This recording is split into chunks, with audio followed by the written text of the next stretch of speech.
অন্ধকারে বিবস্ত্র অবস্থায় ফুপিয়ে কেঁদে উঠল রুষি। আবছা আলোয় পাশে থাকা পুরুষালী অবয়বকে দেখতে পাচ্ছে সে, তবে মুখখানি স্পষ্ট ঠাউর করতে পারছে না। অবিশ্বাস্য হলেও সত্যি যে সে তার স্বামীকে এখনো পর্যন্ত দেখেনি, তবে নিজের সবচেয়ে দামি জিনিসটা হারিয়ে ফেলেছে। তবে এতে কি আদৌ পাশে থাকা লোকটির দিকে সে আঙুল তুলতে পারবে? সে সে তার বউ, আল্লাহর পবিত্র কালাম পড়ে বিবাহ বন্ধনে আবদ্ধ হয়েছে তারা। তার তো ওর ওপর সম্পূর্ণ অধিকার রয়েছে। হোক না পরিচয়টা এক রাতের, কয়েক ঘন্টার ব্যবধানে পুরো জীবনের খাতা বদলে গেল। সবেমাত্র 18তে পা সদ্য কিশোরী রুশানি আনাম।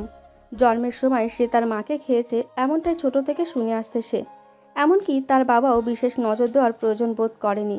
স্ত্রীর মৃত্যুর দায় রুশির ঘাড়ে চাপিয়ে নিজের বাবা নামক দায়িত্ব থেকে অব্যাহতি নিয়েছেন। তাই বাবার আদর কেমন হয় তা জানা হয়ে ওঠেনি তার। তবে মনের গভীর এক প্রশ্ন বারবার করা নেড়ে যায়। স্ত্রীকে যদি এতই ভালোবাসতেন, তবে তার মৃত্যুর 1 মাসের মাথায় তারই ছোট বোনকে নিজের সহধর্মিণী হিসেবে গ্রহণ করলো কি করে? কি এই প্রশ্নটি করার সাহস আর ইচ্ছে কোনোটাই নেই, হয়তো সত্য জানার ভয়ে। বড় হওয়ার পর থেকে সৎ জিনিসটা খুব ভালো করে বুঝে গেছে সে। বাড়ির সকলের কাজ একা হাতে সামলানোর দায়ভার তারই ছিল। 8 পাস কোনো মতে বাবার পয়সায় শেষ করতে পারলেও 9 থেকে আর বাবা আর খরচ চালানোর সাহস দেখাননি। হ্যাঁ সাহস, কারণ ছোট মার কথা তাছাড়া তিনি নিঃশ্বাস ছাড়তেও ভয় পান। বড় আদরের বউ কিনা। আর পড়াশোনার খরচ বন্ধের কারণ হলো তানহা মানে রুশির সৎ বোন ভালো রেজাল্ট করেনি। সেই থেকে নিজের টিউশনির টাকা দিয়ে এইচএসসি অবধি এসেছে। তবে একজন ব্যক্তি খুব সাহায্য করেছে, এমনকি টিউশনিও সেই খুঁজে দিয়েছে। আজ বিকেলে টিউশন করেই বাসায় ফিরছিল, তখনই গুলির শব্দ শুনে থমকে দাঁড়ায়। আর আওয়াজ উৎস খুঁজতে সেদিকে তাকিয়েই দেখে একটি লোক মাটিতে পড়ে আছে, আর রক্তে সাদা ধুলো লাল বর্ণ ধারণ করেছে। আর সামনে একজন লোক গান নিয়ে দাঁড়িয়ে আছে। লোকটি ওকে নোটিশ করতেই দৌড়াতে চাইল সে, কিন্তু অসার পা দুটো নড়তে ভুলে গেল যেন। সামনের লোকটি উপায়ন্তর না দেখে গান তাক করলো ওর দিকে। মৃত্যু নিশ্চিত জেনে চোখ বন্ধ করে নিল। তখনই এক বলিষ্ঠ হাতজোড়া খুব দ্রুত তাকে সরিয়ে নিল। কিছু বুঝে ওঠার আগেই সেই বলিষ্ঠ হাতের মালিক তাকে নিয়ে দৌড়াতে লাগলো। কতক্ষণ দৌড়েছে জানে না, তবে হঠাৎ ওর পা দুটো চলা বন্ধ করে দিল আর চোখ দুটো বুজে এলো। তবে পড়ে যাওয়ার আগে ঝলমল করে ওঠা বাদামি চোখ দেখতে পেল। সেই চোখে কত মায়া, মনে হয় যুগ যুগ ধরে তাকিয়ে থাকতে পারবে সেই চোখের গভীরতায়। চোখ মেলে নিজেকে জীর্ণশীর্ণ এক তাকিয়ায় দেখছে সে। মাথাটা খুব ভার ভার লাগছে। ঘরে একটা মোমবাতি জ্বলছে, সেই আবছা আলোয় ঘর ভর্তি কিছু লোক দেখতে পেল। আর সাথে কয়েকজন লোক ধরে রেখেছে। ঠিক লোক নয়, 24 কি 25-এর যুবক বলা চলে। কপালে তার ঠোঁটের করে রক্ত জমাট বেঁধে আছে, মনে হচ্ছে কেউ মেরেছে। কিন্তু আশ্চর্য বিষয় হলো চেটে মাস্ক পরে আছে। তখনই কেউ ধাক্কা দিল রুশিকে। পাশ ফিরে দেখলো এক মাঝবয়সী মহিলা কিছু একটা বলছে। কথা ধরতে কয়েক সেকেন্ড সময় লাগলো ওর। মহিলাটি ওকে কবুল বলতে বলছে, কিন্তু কবুল কিসের কবুল? আহমকের মতো তাকিয়ে থেকে রুশি প্রশ্ন করলো। কবুল? কিসের কবুল বলতে বলছেন আপনি? তোমরা নাকি জামাই বউ, তাইলে কবুল বলতে এত তামাশা করতেছো কেল্লায়? জামাই বউ? কিসের জামাই বউয়ের কথা বলছেন আপনি? আমার তো বিয়ে হয়নি। তাহলে যা। তখনই রুশিকে আর না বলতে দিয়ে মাস্ক পরা ছেলেটি বলল, আরে কি বলছেন আপ তুমি? মানে কি বলছো তুমি? আমি জানি তুমি রেগে আছো, তাই বলে মিথ্যে বলে মার খাওয়াবে আমাকে? পাশ থেকে এক বলিষ্ঠ পুরুষালী কণ্ঠে বলে উঠল 50 এক লোক। ভাই, আগেই কইছিলাম এই বেটার মধ্যে ঘাবলা আছে। দেখেন না, এত মাইর খাওয়ার পরেও মাস্ক খোলে নাইক্যা। আবার বলতাছে মাইয়া নাহি তার বউ। মনে হয় মাইয়াটারে কিডন্যাপ করছে। এই যে মাজনুনি, বলেন তো এই বলা আপনার কেডা লাগে? তাদের কথা শুনে বুঝলাম ছেলেটি আমাকে নিয়ে এসেছে এখানে। কিন্তু কে এই ছেলে? এটা কি সে যে আমাকে বাঁচিয়েছে? ছেলেটা আমার দিকে করুণ চোখে তাকিয়ে আছে। মনে হচ্ছে কিছু না বলার জন্য মিনতি করছে। আমার কোনো জবাব না পেয়ে তারা ধরেই নিয়েছে যে ছেলেটি আমাকে কিডন্যাপ করেছে, তাই তারা তাকে পুলিশের দায়ের কথা বলছে। এই ছেলেটি যদি আমাকে বাঁচিয়ে থাকে তাহলে আমার জন্য সে ফেঁসে যাবে, তা কি করে হতে দেই? তাই অবশেষে মুখ খুলে বললাম, জি, উনি আমার স্বামী। তখনই সাদা পাঞ্জাবি পরা এক লোক বলে উঠল, আলহামদুলিল্লাহ, তাহলে তো কোনো সমস্যাই নেই। আপনারা দ্বিতীয়বার বিয়ে করতেই পারেন। তাহলে বলেন মা, আপনি কি শাহিন জামিল খানকে 101 টাকা দেনমোহরে বিবাহ করতে রাজি আছেন? বলেন কবুল। আমি স্তব্ধ হয়ে গেলাম। তবে কি আমার ভাগ্যে ছিল একটা অচেনা লোকের সাথে বিবাহ নামক বন্ধনে আবদ্ধ হওয়া? মন এই সম্পর্কের বিরোধিতা করলেও বিবেকের কাছে হেরে গেলাম। আমার জীবনটাই তো এই লোকের উসিলায় বাঁচল, তাকে আমি বিপদে ঠেলে দেই কি করে? তাই মনের বিরোধিতা করে কবুল বলে দিলাম। সাথে অজানা ভয় গ্রাস করলো আমায়। এই সম্পর্কের ভবিষ্যৎ কি? আর বাবাকেই বা কি জবাব দেব? সবাই একে একে ঘর ছেড়ে দিল। যাওয়ার আগে ওই মাঝবয়সী মহিলাটি স্বামী নিয়ে কী সব জ্ঞান দিয়ে গেল, যা মাথার কয়েক ফুট ওপর দিয়ে গেল রুশির। এতক্ষণ চুপ করে থাকলেও এবার ওর ভয় করছে খুব। অচেনা জায়গায় অচেনা মানুষের ভিড়ে নিজেকে কেমন অগোছালো লাগছে। ভয়ে জড়সড় হয়ে সামনে ছেলেটার সারা রুম জুড়ে পায়চারি করা দেখছে। লোকটিকে খুব অস্থির দেখাচ্ছিল, কিন্তু ভয়ে মুখের দিকে তাকাতে পারছে না। কে জানি লোকটি মাস্ক খুলছে কিনা। কিন্তু ছেলেটার সাথে কথা বলার প্রয়োজন ভেবে উঠে দাঁড়ালো। হাত কষলে কিছু বলবে, তার আগে ছেলেটি খুব শক্ত করে জড়িয়ে ধরল ওকে। আচমকা এমন ঘটনায় ভেবে রাখা কথাগুলো কণ্ঠনালীতেই আটকে গেল। বের হওয়ার সুযোগ পায়নি বয়কি। স্তব্ধ হয়ে গেল সময়। পুরো ঘর জুড়ে ঘন ঘন নিঃশ্বাসের শব্দ ছাড়া বাকি সবটাই স্তব্ধ হয়ে রইল। মাতাল করা ঘ্রাণ নাকে বাড়ি খাচ্ছে। আর জীবনের প্রথম কোনো ছেলের একটা কাছে ভাবতেই শরীর কেঁপে উঠল। চেনা নেই, জানা নেই, না কথা বলেছে। এই লোকটি আমার নাম মনেও রেখেছে কিনা সন্দেহ। আর বিয়ে না হতেই নিজের অধিকার ফলাতে চলে এসেছে। ভাবতেই রাগে গা রিরি করছে। রুশির গায়ে পড়া লোক একদমই পছন্দ না। পাশের বাড়ির ছেলে সামাদকে বেশ পিটিয়েছিল একদিন। ওর অপরাধ ছিল, লাভ লেটার দিয়েছিল, আর রুশি উত্তর না দেওয়াতে হাত চেপে ধরেছিল। এতেই রাগ উঠে গিয়েছিল, আর সেই কি মার দিয়েছিল। এই নিয়ে সালিশিও বসেছিল, আর ছোট মায়ের কাছে মারও খেয়েছিল। তাই এমন আচমকা আক্রমণ সেই রাগটাকে দ্বিগুণ করে দিল। গায়ের সমস্ত শক্তি দিয়ে খুব জোরে থাপ্পড় মারল ছেলেটিকে। রাগের শরীর থরথর করে কাঁপছে। ছেলেটিকে কোনো কিছু বলার সুযোগ না দিয়ে বলল, মেয়ে মানুষ দেখলে হুঁশ থাকে না, তাই না? আপনারা সকল পুরুষেরাই এক। মেয়েদের ভোগের সামগ্রী ছাড়া আর কিছুই ভাবেন না। আপনাদের কাছে বিয়ে মানে তো শুধু বাহানা। আসলে আপনাদের আর রেপিস্টদের মাঝে পার্থক্য কি? বিয়ে নামক সমঝোতা যে মেয়েটা কিছু চাইলেও বলতে পারবে না। এই জন্য ছেলেদেরকে দেখতে পারি না আমি। ছেলে মানেই ছুকছুকানি স্বভাব। আপনারা কথা শেষ করার আগেই কানে ঝনঝন করে কিছু পড়ার আওয়াজ এলো। পাশে ফিরে নিচে তাকাতেই দেখে কাচের মগ টুকরো টুকরো কাচে পরিণত হয়েছে। ওপরে তাকাতেই আবছা আলোয় দুটি রক্তচক্ষু দেখতে পেল। ছেলেদের প্রতি নিজের ক্ষোভ আর বাবার প্রতি আক্ষেপ থেকে খুব বেশি কথা শুনিয়ে ফেলেছে লোকটিকে। নিজের দিকে এগোতে থাকা লোকটিকে উদ্দেশ্য করে বলে, দেখুন আমি ব্যাস, অনেক বলেছ, আর আমি অনেক শুনেছি। তুমি জানো তুমি একমাত্র ব্যক্তি যে কিনা আমার সামনে উচ্চস্বরে কথা বলে এখনো বেঁচে আছো। তুমি যদি ছেলে হতে, আই সোয়ার আমি তোমার জিভ টেনে ছিঁড়ে ফেলতাম। কিন্তু মেয়ে বলে তুমি পার পেয়ে যাবে তা ভেবো না। শাস্তি তো তোমাকে পেতেই হবে। কি যেন বলছিলে? ছেলে মানেই ছুকছুকানি স্বভাব। স্বামী আর রেপিস্টের মধ্যে কোনো পার্থক্য নেই। এতক্ষণ তো স্বামী হিসেবে ছিলাম, এখন রেপিস্ট কি করে তা হাড়ে হাড়ে টের পাবে তুমি। রুশিকে হ্যাসকা টানে নিজের একদম কাছে টেনে নেয় ছেলেটি। Ann, are you okay? Ann, এই তুমি কি বাজে স্বপ্ন দেখছো? ইয়ার সুজি, আই এম ওকে। রিল্যাক্স, আমি ঠিক আছি। জাস্ট একটা বাজে স্বপ্ন দেখেছি। তুমি প্রায়ই এমন ঘুমের মাঝ থেকে ধরফড়ি ওঠো। কতবার বললাম ভালো সাইকিয়াট্রিস্ট দেখাও, কিন্তু তুমি আমার কথা শুনলে তো? লিসেন, এই ফালতু কাজে টাকা নষ্ট করার মানেই হয় না। আমাকে রুহানের ভবিষ্যতের কথা তো ভাবতে হবে, তাই না? তাছাড়া আমি আমি সত্যি ঠিক আছি। এমন নাইটমেয়ার তো অনেকেই দেখে। It doesn't matter, so just chill. সেই একই কথা তোমার। আরে আমিও তো আছি, তাই না? রুহানের জন্য এত ভাবো কেন তুমি? আমার মতো সিঙ্গেল মাদার হলে বুঝতে, ছেলের জন্য টেনশন করা কাকে বলে। ওকে মেরি মা, আপ চুপ হো যা, তাড়াতাড়ি উঠো। 9টার শো আর এখন 8টা বাজে। ও শিট, আমি এখন ফ্রেশ হচ্ছি। তুমি রোহানকে একটু উঠিয়ে ফ্রেশ করিয়ে দাও। এই হলো সুজি, পুরো নাম সুজাতা সেন, তবে সবাই সুজি বলেই চেনে তাকে। আর যে সুজি আমার অচেনা শহরের একজন সঙ্গী, সেই এক রাত আমার জীবনের খাতায় বদলে দিয়েছিল, বাস্তবতা নামক শব্দটাকে হাড়ে হাড়ে বুঝিয়েছিল। প্রায়শই সেই লোকটির কথা মনে, যে কি না তার এক রাতের স্বামী ছিল, যার ভারত্ব এখনও বইছি। সেদিন ভোর হয়েছিল ঠিক, তবে নিয়ে এসে তুমুল বহবান ঝড়, যা আমার জীবনকে লণ্ডভণ্ড করতে যথেষ্ট ছিল।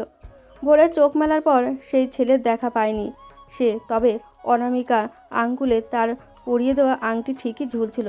উঠে বসে পাশের টেবিলে বিরিয়ানির প্যাকেটে দেখতে পেয়েছিল, আর সাথে একটি চিরকুট, যাতে লেখা ছিল, খাবারটা খেয়ে নিও আর নিজের খেয়াল রেখো, আর এদিকটা সামলে নিও। চিরকুট পরেও স্তব্ধ হয়ে গিয়েছিল। লোকটি সত্যিই ওকে ফেলে চলে গেল, একবারও ভাবলো না আমার কথা। খাবারটা ছুঁড়ে ফেলে দিয়ে ঢুকরে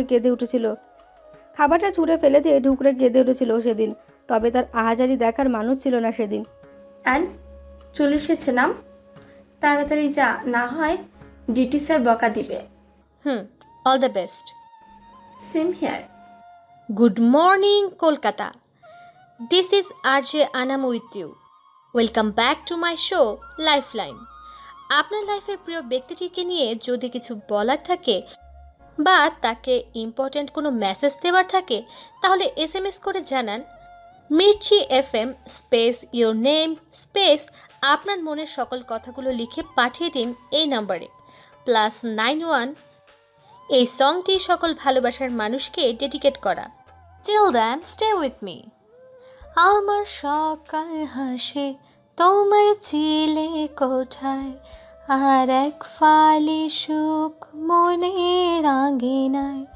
আমি ঘুম হয়ে তাই তোমার চোখেতে ভালোবাসার স্বপ্ন এঁকে যায়। আমার সকাল হাসে তোমার ছিলে কোঠায়, আর এক ফালি সুখ মনের আঙিনায়।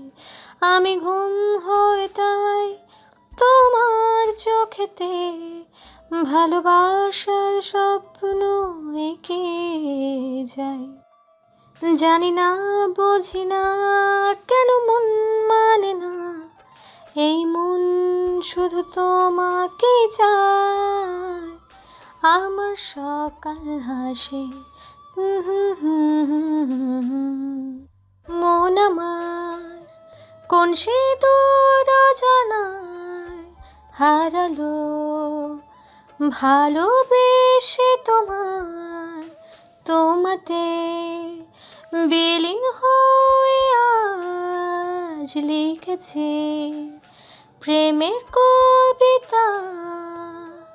ওগো বন্ধু আমার, ওগো বন্ধু আমার, তুমি সেই কবিতা, ছন্দে গড়া প্রতিমালা। জানি না বুঝি না কেন মন মানে না, এই মন শুধু তোমাকে চায়। জানি না বুঝি না কেন মন মানে না, এই মন শুধু তোমাকে চায়। আমার সকাল হাসে তোমার ছিলে কোঠায়।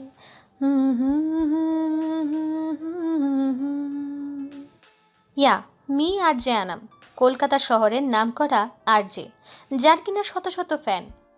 প্রতিদিন কম করে হলেও শখানেক প্রপোজাল পাই, অথচ কেউ হয়তো ভাবতেই পারবে না এই মিষ্টি কণ্ঠের পেছনে লুকিয়ে আছে বড্ড অসহায় একটি মেয়ে। এই কলকাতা শহরে আমি ভিনদেশীয় মানুষ, খুব মিস করি নিজের দেশকে। ডেস্কের ওপর হাত মুঠো করে বসে আছে শায়ান জামিল খান, তার পেছনে একটি মেয়ে কাঁধে হাত দিয়ে দাঁড়িয়ে আছে। প্রচণ্ড বিরক্তি নিয়ে চিৎকার করে বলে উঠল, stop the meeting right now. But sir, this is an important meeting for us. How can you? Stop Sahil. Shayan জামিন খান যা বলে তাই করে। কয়েক কোটি টাকা লস হলে এসকে ইন্ডাস্ট্রি পথে বসবে না। বলেই চেয়ার থেকে উঠে গেল, আর বের হওয়ার আগে ওই মেয়েকে বলল, I don't like those kind of girls who seduce guys for a bloody contract. Stay away from me. I can believe Mr. Hill can hire a girl like you to win a contract. আমি ওইসব মেয়েদের পছন্দ করি না যারা একটা সাধারণ চুক্তির জন্য ছেলেদের সিডিউস করে। আমাকে থেকে দূরে থাকুন। আমি বিশ্বাস করতে পারছি না মিস্টার হিল সামান্য চুক্তির জন্য আপনার মতো মেয়েকে ভাড়া করবে। শায়ান জামিল খান ময়মনসিংহের বিখ্যাত খান বংশের ছোট সাহেব সে। ঢাকায় বিশাল বিজনেস তাদের, এসকে ইন্ডাস্ট্রি, যার ব্রাঞ্চ বিদেশেও রয়েছে। দেশে বিদেশে কপ সুন্দরী মেয়ে দেখেননি। বিদেশে পড়াশোনা করাকালীন অনেক মেয়ে স্বেচ্ছায় তার বিছানার সঙ্গী হতে চেয়েছে, তবে কারো দিকে বিশেষ নজর দেওয়ার সময় পায়নি। নিজের মুসলিম হওয়ার পরিচয় ভুলে যায়নি। কিন্তু সেই রাতের কথা মনে হতেই গাড়ি স্টিয়ারিংয়ে জোরে ধাক্কা মেরে উঠল। ড্যাম, ওই মেয়ে! যুক্তরাষ্ট্রের গোল্ড স্টেট বলা হয় ক্যালিফোর্নিয়াকে। সেই রাজ্যের বৃহত্তম শহর হচ্ছে স্বপ্নের শহর লস এঞ্জেলস, যাকে অনেকে সিটি অফ অ্যাঞ্জেলস হিসেবে চেনে। সেই শহর হলিউডের প্রাণভোমরা হিসেবেও পরিচিত। সেখানে নাইট ক্লাবগুলোর মধ্যে অন্যতম হচ্ছে এলিভেট লঞ্চ। রাত 1:30 লস এঞ্জেলসের এলিভেট লজ নাইট ক্লাবে বসে রেড ওয়াইন ড্রিঙ্ক করছে শায়ান। বিজনেস ডিল ক্যান্সেল হওয়ার পর থেকে এখানে এসে একের পর এক ড্রিঙ্ক করে যাচ্ছে সে। তার বন্ধু এরেন তাকে বাধা দিয়েও থামাতে পারছে না। Hey SK, why I dig you too much today? Because I am missing her very much. Why just she left me? Why?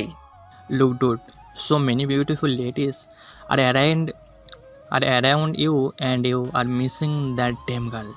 Loss এঞ্জেলসের বিখ্যাত বিশ্ববিদ্যালয় ইউনিভার্সিটি অফ ক্যালিফোর্নিয়া থেকে পড়াশোনা করেছে সে। সবাই তার নাম শায়ান জামিল খান উচ্চারণ করতে পারত না, তাই এসকে হিসেবে বেশ পরিচিত ছিল। কত মেয়ে তার দিওয়ানা ছিল তখন। প্রতিদিন নিজের ডেস্কে লাভ লেটারের মেলা বসত। দেখতে ফর্সা, হাইট 6 ফুট 1, আর কিলার স্মাইল অনেককে ঘায়েল করত। আর সবচেয়ে আকর্ষণীয় হচ্ছে বাদামি চোখ দুটি। দেখলে কেউ বলবেই না সে বাংলাদেশি, কেমন একটা বিদেশি বিদেশি ভাব। আর সে কিনা 4 বছর ধরে একটা মেয়েকে পাগলের মতো খুঁজে বেড়াচ্ছে তার এক রাতের বউকে। সেদিন রাগের মাথায় মেয়েটির সাথে অমন আচরণ করা উচিত হয়নি। সেদিন রাগের মাথায় মেয়েটিকে নিজের করে নিলেও এখন বুঝতে পারছে যে ওই পরিস্থিতিতে সবাই এমন রিয়াক্টই করত। তবে তারও দোষ ছিল না। ওইখানের মহিলাটি তাদের জানলা দিয়ে দেখছিল বলেই হুট করে জড়িয়ে ধরেছিল সে। কিন্তু ওইটুকুন মেয়ে তাকে চড় মেরেছিল। কি সাহসী তার বউ! মুচকি এসে গ্লাসে চুমুক দিল সে। সেদিন রাতে মেয়েটি যখন ফুপিয়ে কাঁদছিল, তখন তারও বুকে চিনচিনে ব্যথা হচ্ছিল। বড্ড অসহায় লাগছিল নিজেকে। রাগের মাথায় কত বড় ভুলটাই করেছিল। সকালে মেয়েটির অজান্তেই নিজের কনিষ্ঠা আঙুলের আংটিটি খুলে অনামিকাতে পরিয়ে দিয়েছিল। কারণ দিদানকে বলতে শুনেছে যে প্রথম রাতে মেয়েরা স্বামীর থেকে উপহার আশা করে। আচ্ছা, তার বউ উঠে যখন আংটিটি দেখেছিল তখন সে কি আশ্চর্য হয়েছিল? খুশিতে তার চোখ থেকে 2 ফোঁটা নোনা জল কি বেরিয়েছিল? খুব ইচ্ছে ছিল তার ঘুমন্ত মুখটি দেখার, কিন্তু তার আগেই তো চলে যেতে হলো। ফোন বের করে কোথাও একটা ফোন করলো Shayan. Any news of her? কাছ থেকে কিছু একটা বলল, তাতেই রেগে দাঁড়িয়ে ফোনটা আছাড় মারল। ইউজলেস, সবকটা ইউজলেস। শায়ানের এইরকম হুটহাট রাগের সাথে বেশ পরিচিত এরেন। ইউনিভার্সিটি লাইফ থেকে চেনে শায়ানকে, কিন্তু কখনো কোনো মেয়ের জন্য ডেসপারেট হতে দেখেনি ওকে, তাও আবার তার জন্য যাকে সে দেখেনি। Let's go is. I am not drunk, Aaron. I can go by myself. কোটটা হাতে নিয়ে বেরিয়ে পড়ল শায়ান। আজকাল রেড ওয়াইনের নেশাও ধরে না তাকে, কারণ সে তো ডুবে আছে তার শ্রেয়সীর নেশায়, যা মদের নেশাকেও হার মানায়। সে ভালো করে দেখেনি মেয়েটিকে, তবে তার ছোঁয়া পুরো অঙ্গ জুড়ে ছড়িয়ে আছে। তার বিশ্বাস মেয়েটি তার সামনে আসলে ঠিক চিনতে পারবে তাকে, কারণ আবছা আলোয় দেখা চেহারা এখনও ভুলিনি সে। গাড়ি থেকে নেমে সোজা ফ্ল্যাটের ভেতর চলে গেল। এই ক্যালিফোর্নিয়ায় থাকার সুবাদে এখানে নিজস্ব ফ্ল্যাট আছে তার। এই শহরটি তার সেকেন্ড হোম। প্রায়শই বিজনেসের সুবাদে এখানে আসা হয়। কোটটা সোফায় ফেলে বিছানায় গিয়ে জুতোসহ শুয়ে পড়ল। আজকে সে থাকলে কি এত রাতে ফেরার জন্য খুব করে বকতো? জানা নেই। এই প্রশ্নের জবাব তাকে পেলে পাওয়া যাবে। পালিয়ে বেড়াবে কোথায়? পাখি যতই উড়ে বেড়াক, দিন শেষে তাকে নিরেই ফিরতে হয়। তার পাখিকেও যে ফিরতে হবে তার কাছে, শুধুমাত্র তার কাছে। ক্যালিফোর্নিয়ায় এখন গভীর রাত হলেও কলকাতা শহরে এখন দুপুর গড়িয়ে বিকেল হলো বলে। বাস জার্নিতে প্রচণ্ড ক্লান্ত শরীরটি যেন আর চলতে চায় না রুশির। তবুও যে চলতে হবে আরেকটু এগিয়ে গিয়ে গলির শেষ মাথায় চাইল্ড কেয়ার, যেখানে তার প্রাণভোমরা রয়েছে। রুহান তার একমাত্র ছেলে। গত মাসে তার 3 বছর শেষ হয়ে 4-এ পা দিল। তবে 4 বছরের বাচ্চার তুলনায় সে একটু বেশিই ম্যাচিওর। চোখে চশমা পরে আর এতটুকু বয়সে কি সুন্দর গুছিয়ে কথা বলে। না, চোখে কোনো সমস্যা নেই, কিন্তু জনাবের স্পষ্ট কথা, চশমা পরতে ভালো লাগে তাই চশমা কিনে দিতে হবে। ব্যাস, তার কথা ফেলার সাধ্য কি আর আছে? চাইল্ড কেয়ারে ঢুকতেই ছোট্ট দুটি হাত শক্ত করে জড়িয়ে ধরল রুশিকে। Mamma, Rohan miss you so much. I missed you too baby. আচ্ছা, আজকে কি কি শিখলে? অনেক কিছু। আচ্ছা মাম্মা, জানো কালকে কুশানের বাবা তাকে নিতে এসেছে। তাহলে আমার বাবাই আমাকে নিতে আসে না কেন? তুমি সবসময় আসো কেন? আর বাবাই বাসায়ও কেন আসে না? এই প্রশ্নের জবাব তার কাছে নেই। কি করে তার বাবা তাদের ছেড়ে চলে গেছে আর ফিরে আসেনি? ছোট্ট শিশুটার মনে বাবার প্রতি ঘৃণা জন্মাক সেটা সে চায় না। বড় হলে এমনি বুঝতে পারবে সব। মাকে চুপ থাকতে থেকে রুহান বুঝতে পারল যে তার মা তার প্রশ্নে কষ্ট পেয়েছে, তাই সে আর কোনোদিন এই প্রশ্ন করবে না বলে প্রতিজ্ঞা করল। মাম্মা, রোহান আইসক্রিম খেতে চাই। ওকে বেবি, চলো, মাম্মা আইসক্রিম কিনে দিবে। মামাকে বাবাই সম্পর্কে বলা যাবে না আর। বাবাই খুব পচা, রোহানকে একটুও মিস করে না। রোহান হেটস বাবাই। আইসক্রিমের দোকানের পাশের দোকানের রিমোট কন্ট্রোল গাড়িটির দিকে তাকিয়ে আছে রুহান। প্রতিদিন এই গাড়িটির দিকে তাকায় সে, আর কেনার প্রবল বাসনা জাগে তার। কিন্তু সে মাম্মাকে বলবে না, কারণ মাম্মার কাছে অত টাকা নেই, আর সে না কিনে দিতে পারলে কষ্ট পাবে। কিন্তু তবুও গাড়িটা কেনার লোভ সামলাতে পারে না। একদিন সে টাকা জমিয়ে গাড়িটি কিনবে বলে প্রতিদিনের মতো আজকেও নিজেকে আশ্বাস দিল। দুই অচেনা শহরে দুজন মানুষ, কেউ কাউকে খুঁজে বেড়াচ্ছে, আর কেউ বা মনের অজান্তেই পালিয়ে বেড়াচ্ছে তার থেকে। কি হবে এই লুকোচুরি খেলার শেষ? মোবাইলের আওয়াজে ঘুম ভেঙে গেল রুশির। এত সকালে কে আবার ফোন, তা ভেবেই বিরক্ত লাগছে ওর। উফ, মোবাইল না থাকলে বোধহয় ভালো হতো। ফোন হাতে নিয়ে বুঝতে পারলো বাংলাদেশি নম্বর। কে ফোন দিয়েছে ওকে, তাও এত সকালে? তিশান নয় তো, কিন্তু ওর নাম্বার কোথায় পেল? হয়তো দাদিমার থেকে নিয়েছে। যা ভেবেছে তাই। ফোন ধরতেই বুঝতে পারলো তিশান ফোন করেছে। তিশান হচ্ছে ওর সৎ মা, মানে ছোটো মার ছেলে। তান্না হাত তিশান হচ্ছে টুইন। তান্না ওকে দেখতে না পারলেও তিশান সম্পূর্ণ তার বিপরীত, রুশির আদরের ভাই। ছোটোবেলায় চকলেটটাও ও ভাগ করে খেত ওর সাথে। ক্লাস 8-এ যখন পড়াশোনা বন্ধ করে দিয়েছিল, তখন তিশানই তার বন্ধুদের রুশির সাথে পড়তে বলেছিল। তিশান, কেমন আছিস ভাই? এতদিন পর মনে পড়লো আমার কথা। ভালো না আপি, দাদিমা খুব অসুস্থ। ডাক্তার বলেছে কয়দিন বাঁচে ঠিক নেই। দাদিমা বারবার তোমার নাম নিচ্ছে। তুমি কি বাংলাদেশে আসতে পারবে? শেষ দেখাই দেখে যাও না। আমি এখন কি করে? দাদিমা কি অনেক অসুস্থ? কিন্তু আমার কাছে ফ্লাইট বুক করার মতো টাকা নেই। আমি আসবো কি করে? তুমি একটু ট্রাই করো না আপি, কয়েকদিন থেকে না হয় চলে যেও। আচ্ছা, আমি দেখছি। দাদিমার দিকে খেয়াল রাখিস। ফোনটা রেখেই কান্নায় ভেঙে পড়ল রুশি। মা মারা যাওয়ার পর থেকে দাদির হাতেই বড় হয়েছে ও। ছোটো মা মারলেও দাদি বাধা দিত, হাত খরচ দাদি দিত প্রায় সময়, এমনকি এসএসসি এক্সামের ফর্ম ফিল আপের টাকা দাদিমাই দিয়েছিল। সবচেয়ে বড় কথা, আজও বেঁচে আছে দাদিমায়ের জন্যই। না হয় এই অচেনা শহরে ও কি নিজের আবাস গড়ে তুলত? ওই দিন সকালে যখন ছেলেটি ওকে ফেলে চলে গিয়েছিল, তখন ও সেখান থেকে লুকিয়ে বেরিয়ে পড়ে এবং বাসায় ফেরে। আসতেই ছোটো মা যা নয় তাই শোনায়, কিন্তু মারতে নিলে তিশান আর দাদি মিলে বাধা দেয়। ওই দিনের মতো সব ঠিক হয়ে গেলেও বাদশাদে 1 মাস পর, যখন ও রান্নাঘরে হঠাৎ অজ্ঞান হয়ে গিয়েছিল, আর পরে ছোটো মা জানতে পারে ও মা হতে চলেছে। ওকে বাজে মেয়ে বলে ঘর থেকে বের করে দিয়েছিল। রুশি থাকলে নাকি তানহার বিয়ে হবে না। বাবা একটা কথা বলেনি, শুধু তাকিয়েছিল শিথিল চোখে। আমি চেয়েও কিছু বলতে পারিনি। কি বলবো? আমার বিয়ে হয়েছে, কিন্তু আমার এক রাতের স্বামী আমায় ফেলে চলে গেছে। আমার এই মন গড়া কথায় কান দিবে কে? সারাদিন দরজার সামনে বসেছিলাম। যাব কোথায়? আমার যে যাওয়ার কোনো জায়গা নেই। বিকালে দাদিমা লুকিয়ে আমাকে বাগানের কোণে নিয়ে হাতে একটি থলি ধরিয়ে দিলেন। আমি জিজ্ঞাসু দৃষ্টিতে তাকিয়ে থাকলে সে বলল, এগুলো আমার মায়ের গহনা আর কিছু টাকা। তারপর গলির মাথায় নেমে আসলেন। আসতেই দেখি তিশান একটা ব্যাগ নিয়ে দাঁড়িয়ে আছে। দাদিমা বললেন, আমার মামার সাথে কথা হয়েছে, তাদের বাড়িতে যাওয়ার ব্যবস্থা করে দিয়েছেন। সেদিন দাদিমা জড়িয়ে ধরে কেঁদে দিয়েছিলাম আর বলেছি, দাদিমা আমি ভুল কিছু করিনি, সত্যি বলছি। তারপর তিশানের সাথে নানু বাড়ি চলে আসি। বড় মামা পাসপোর্ট তৈরি করে কলকাতার ছোট মামার কাছে পাঠিয়ে দেন। সেখানে প্রায় 1 মাস ছিলাম। যখন ছোট মামি প্রেগনেন্সির কথা জানতে পারে, তখন আমাকে নিয়ে তাদের মধ্যে প্রচুর ঝগড়া হয়। তারপর ওখানে একটা হোস্টেলে উঠি। সেই হোস্টেলেই সুজির সাথে দেখা। ওই আমাকে রেডিওতে আরজে হতে সাহায্য করেছে, আর এখন আমি দ্য পপুলার আরজে আনাম। এখানে কেউ আমাকে রুশি হিসেবে চেনে না। শহরের সাথে সাথে নামটাও হারিয়ে গিয়েছে। এখানে বর্তমানে একটা ফ্ল্যাটে আমি আর সুজি মিলে থাকি। কিন্তু দাদিমা এত অসুস্থ, আমাকে তো যেতেই হবে। যে মানুষটা আমার জন্য এত কিছু করেছে, সে না হলে হয়তো আমি বেঁচে থাকতাম না। আর আমার ছোট সোনাটা হয়তো পৃথিবীর মুখ দেখতো না। সব কিছু গুছিয়ে নিয়ে রেডিও স্টেশন থেকে 1 সপ্তাহের ছুটি নিল। সুজির সাহায্যে জরুরি ভিত্তিতে ভিসা তৈরি করে নিয়েছি। রুহান তো সেই সকাল থেকে প্রশ্ন করেই যাচ্ছে, যদি আমি আমাদের নিজের দেশে যাচ্ছি তাহলে এই দেশ কার? আর যদি আমাদের নিজেদের দেশ অন্যটা, তাহলে আমরা এখানে কেন থাকি? নিজের দেশে কেন থাকি না? ওকে যত প্রশ্নের উত্তর দিচ্ছি, তত নতুন প্রশ্ন জুড়ে দিচ্ছে। কে বলেছিল এত ছোট বয়সে এরকম ম্যাচিউর হতে?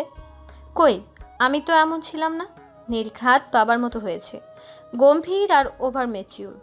আচ্ছা, ওই লোকটি কেমন দেখতে? রুহান তো দেখতে পুরো ইংরেজদের বাচ্চাদের মতো। হেয়ার কালারও বাদামি। আবার সুজির সাথে থেকে থেকে ইংরেজিও শিখে গেছে। ওকে দেখলে মনেই হয় না ও আমার ছেলে।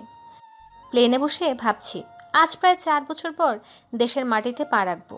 আসলে যে যেখানেই থাকুক না কেন, নিজের দেশে যেমন বুক ফুলিয়ে হাঁটা যায়, পরদেশে তো ভিনদেশি হয়েই থাকতে হয়। আসলে কবি ঠিকই বলেছিলেন, এমন দেশটি কোথাও খুঁজে পাবে না কো তুমি, সকল দেশের রানী সেজে আমার জন্মভূমি। আমি বাঙালি এই শব্দটিতেই যেন চরম সুখ খুঁজে পাওয়া যায়। আমি গর্বিত, কারণ আমি বাঙালি। এয়ারপোর্টে নামার সময় রুহানকে জাগিয়ে তুললাম। সারা সময়ও ঘুমিয়ে এসেছে। ওকে কোলে নিয়ে হাঁটতে হচ্ছে, আবার এক হাতে ট্রলি। যদি রুহানের বাবা থাকতো তাহলে হয়তো এই কষ্ট হতো না। উফ, কেন যে বারবার ওই লোকটির কথা মাথায় আসে। সে আমাদের ছেড়ে সুখে আছে, তাকে ভেবে কী লাভ? সে তো হয়তো বউ বাচ্চা নিয়ে সুখেই আছে। এয়ারপোর্ট থেকে বেরিয়ে ট্যাক্সি নেওয়ার জন্য দাঁড়িয়ে আছি। তখনই দেখলাম সবাই হঠাৎ ছুটোছুটি করছে। কি হলো বুঝলাম না, কিন্তু মনে হচ্ছে গোলাগুলি হচ্ছে। আমার আত্মা কেঁপে উঠল। আমার সাথে রুহান আছে, যদি ওর কিছু হয়ে যায়? না, আমাকেও পালাতে হবে। যে ছুটবো তখন বুঝলাম ততক্ষণে দেরি হয়ে গেছে। একটা লোক গান হাতে আমাদের দিকে ছুটে আসছে। সময়টা যেন থমকে গিয়েছে।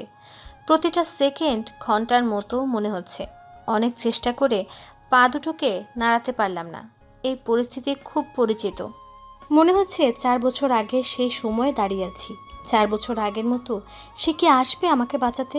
না চাইতেও সেই বলিষ্ঠ হাতের মালিককে খুঁজছি আমি। তখনই কেউ হাত টেনে অন্যদিকে ঘুরিয়ে নিল। রুহান খুব জোরে চিৎকার করে উঠল, আর আমি ওকে বুকে জড়িয়ে ধরে ভয় কাঁপছি। একজোড়া হাত খুব শক্ত করে আমাদের জড়িয়ে ধরল। জানি না কে সে, তবে এই মুহূর্তে ওই স্থানটি সবচেয়ে নিরাপদ মনে হচ্ছে। একদমই ভয় করছে না আমার, একদমই না।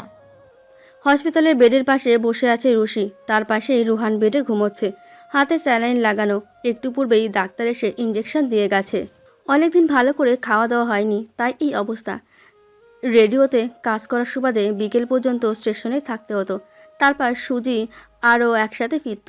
এরপর বাসায় এসে রান্না করে রুহানকে চাইল্ড কেয়ার থেকে আনতে যেত।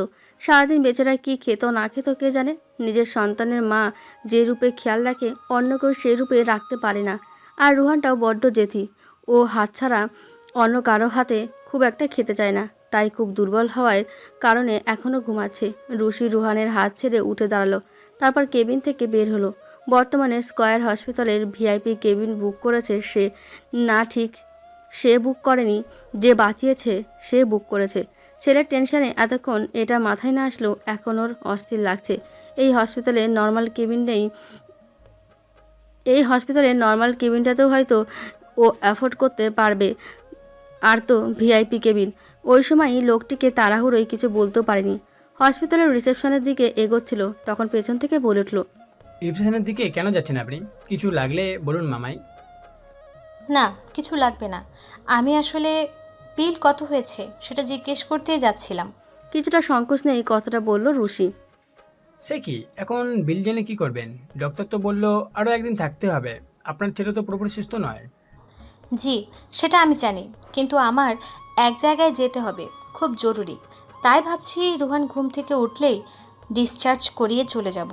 বিনা সংকোচে কথাটা বলল, কারণ ওর কাছে এত টাকা নেই। তার উপর আরেকদিন থাকা মানে বিল দ্বিগুণ হয়ে যাওয়া। দেখুন, আপনার সন্তানের ভালো যদি আপনি না বুঝেন তাহলে আর কে বুঝবে? বাই এনি চান্স আপনি কি বিল নিয়ে টেনশনে করছেন?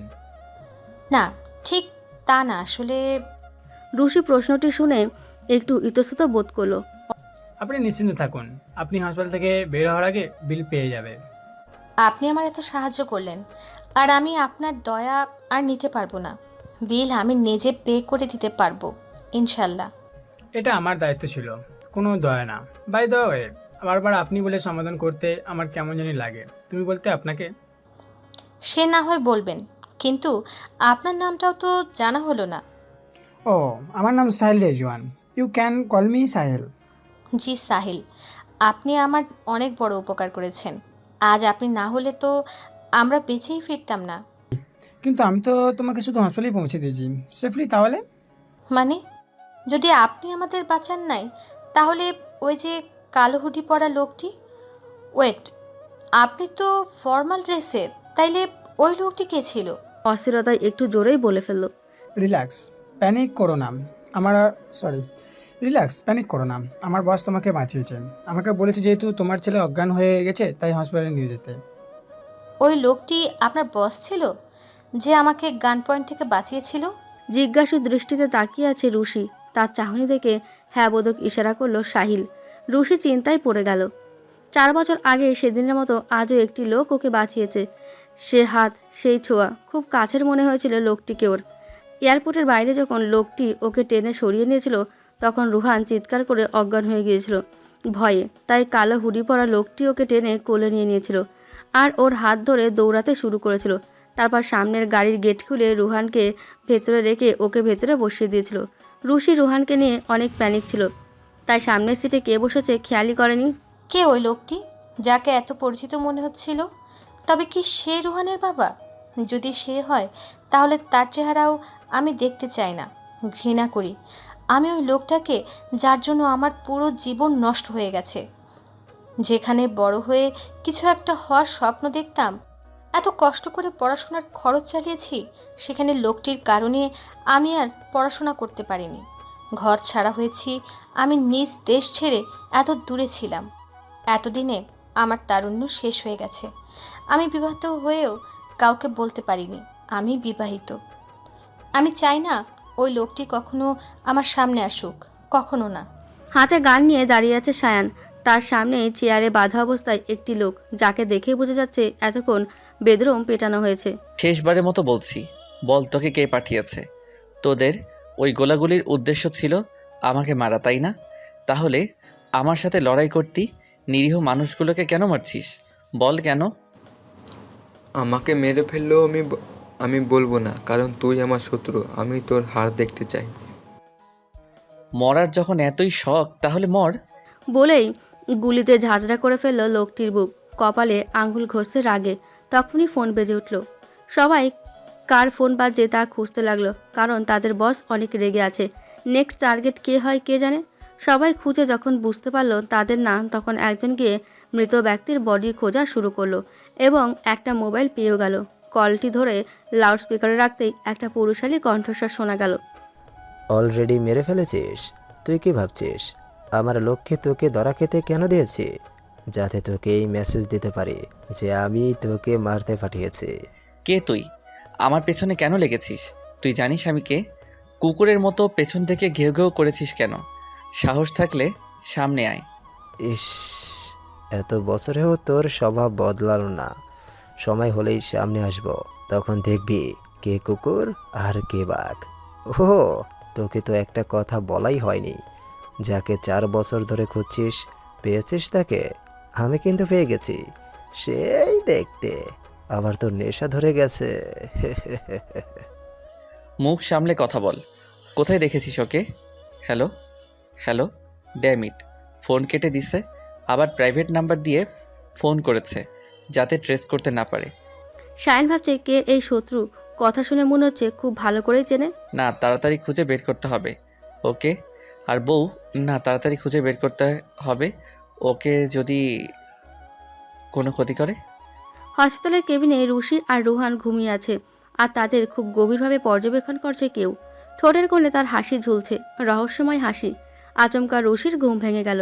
ওর মনে হচ্ছিল ওকে কেউ দেখছে, কিন্তু চোখ খুলে কাউকেই দেখতে পেল না। আশপাশটা ভালো করে দেখে রুহানকে জড়িয়ে ধরে ঘুমানোর চেষ্টা করলো। না, কাল সকালেই এখান থেকে চলে যাবে ও। কেবিনের বাইরে দাঁড়িয়ে একজন খুব কষ্টে নিজের হাসি আটকানোর চেষ্টা করছে। এতক্ষণ আটকাতে পারলেও এবার শব্দ করে হেসে ফেলল। তখনই ভেতর থেকে কম্পিত কণ্ঠে আওয়াজ এলো। কে? বাইরে কেউ আছেন? উচ্চস্বরে হাহা করে হাসতে যাবে তখনই কেউ একজন টেনে নিয়ে গেল ব্যক্তিটিকে। এত ভীতু যে বুঝতে পারছে কেবিনে কেউ ছিল, তবুও উঠে চেক না করে চোখ বন্ধ করে ঘুমের ভান করছে। আবার এখন হাসির আওয়াজ শুনেছে, তবু ভয় বেরিয়ে আসছে না। ভীতুর ডিম কোথাকার। এই মেয়ে নাকি আবার ছেলেটিকে বাঁচানোর জন্য গান পয়েন্টে উল্টো দিকে দাঁড়িয়ে আছে। বস, আপনি ঠিক আছেন? না মানে আপনি কি ড্রিঙ্ক বেশি করে ফেলেছেন? Are you drunk? Shut up Sahil, আমি ড্রিঙ্ক করলেও আমার নেশা হয় না, আর আজ তো টাচ পর্যন্ত করিনি। না মানে আপনাকে এই প্রথম হাসতে দেখলাম। আপনি এত সুন্দর করে হাসতেও পারেন জানা ছিল না। ছেলে হয়েও ক্রাশ খেয়েছি, মেয়ে হলে তো ডাইরেক্ট প্রথমে প্রেমে পড়তাম। সাহিলের কথা শুনে শায়ন ভ্রুকুসকে তাকালো। বাই এনি চান্স তোমার কোনো সমস্যা নেই তো? দেখো তাহলে কিন্তু সাবধান, আমি কিন্তু মোটেও ওই টাইপ নই। ছি ছি, তবা তবা, এসব কি বলেন? থাকলেই ভালো। বলেই ভ্রুকুসকে গাড়ির দিকে হাঁটা শুরু করলো। আচ্ছা শোনো, এই যে এই মেয়েটির সব ইনফরমেশন চাই আমার। আগে কোথায় ছিল, কোন দেশ থেকে এসেছে, যাবতীয় সব ডিটেলস। ইয়েস বস, কিন্তু বস আপনি এই মেয়েটাকে নিয়ে এত ইন্টারেস্ট কেন? আই মিন মেয়েটার অলরেডি একটা ছেলে আছে দেখে মনে হচ্ছে, বিবাহিত তাহলে। মানে দাদাজি এত বছর আপনাকে বিয়ে করানোর জন্য এত সুন্দরী মেয়ে দেখালো, আর আপনি কিনা বিবাহিত মেয়ের দিকে। পরের অংশ মিনমিনে কণ্ঠে বলল। শায়ন স্পষ্ট শুনতে পেল। তোমাকে যতটুকু বলা হয়েছে ততটুকু করো, আর ওদের দিকে খেয়াল রেখো। 1 মিনিটের জন্যেও যেন এদিক সেদিক না হয়। জি বস। সাহিল এই প্রথম নিজের বসকে কোনো মেয়ের প্রতি খেয়াল রাখতে দেখে সত্যিই অবাক হলো। শায়ন ড্রাইভ করছে আর ভাবছে যে ওর যতটুকু খেয়াল রাখা দরকার তার থেকে বেশি কি রাখছে। ও ক্যালিফোর্নিয়া থেকে যে ফ্লাইটে ল্যান্ড করেছে সেটা একটু ঢিলে হওয়ার কারণে কলকাতা থেকে আগত ফ্লাইটে 10 মিনিট আগে ল্যান্ড করেছে সেটি। প্লেন থেকে নেমে ফোন অন করতেই ওর ফোনে সাহিলের ফোন আসে যে ও খবর পেয়েছে শায়নকে মারার জন্য কয়েকজন ওত পেতে আছে।